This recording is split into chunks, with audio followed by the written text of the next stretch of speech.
अजून तसं बघितलं तर दुधाचे दात सुद्धा राजकारणामध्ये अजून निघलेले नाही.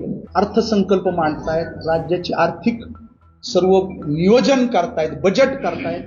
त्यांना अशा पद्धतीचं जर कुणी आव्हान देण्याचा केविलवाना प्रयत्न करत असेल किंवा अशा पद्धतीनं ज्यांच्या नेतृत्वाखाली आपल्या 3 पिढ्यांनी काम केलंय त्यांच्या बाबत असं जर कोणी बोलत असेल तर मग त्याला कसं चाप लावायचा आणि कसं उत्तर द्यायचं ते माझ्यापेक्षा या निकालातनं बीडकरांनी दिलंय. तुम्ही काल निवडणुकीमध्ये तुम्ही जे शब्द वापरला की गोदाकाठचा वाघ बीडमध्ये आला, आता तो गळ्यातला पट्टा वगैरे बांधायचा एक वापरला होता, तर तो पट्टा कुठे राहणार होता? काय म्हणले? मला आठवतं कालच 24 तास हे बघा, माझा म्हणण्याचा जो अर्थ होता की काही लोकांनी अशा पद्धतीच्या वल्गना केल्या की आम्ही वाघाच्या गळ्यात वाघ, सिंह गळ्यामध्ये पट्टा बांधू, डिझाईन बॉक्स मध्ये पॅक करून अजितदादाला ते पाठवून देऊ.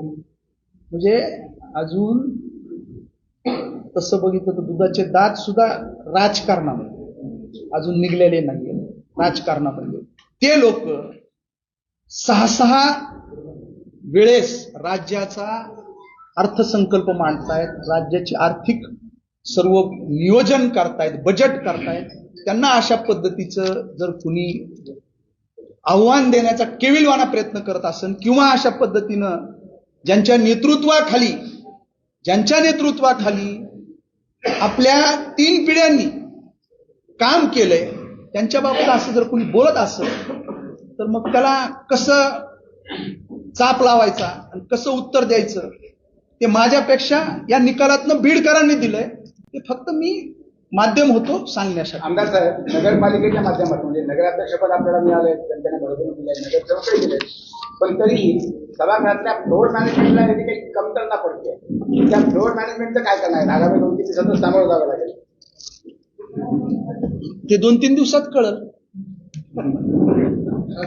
आता मी असल किंवा आता आमच्या ह्याच्यामध्ये 4 टर्मचे नगरपालिकेच्या कामकाजाचा, राजकारणाचा अनुभव असणारे आमचे नगरसेवक.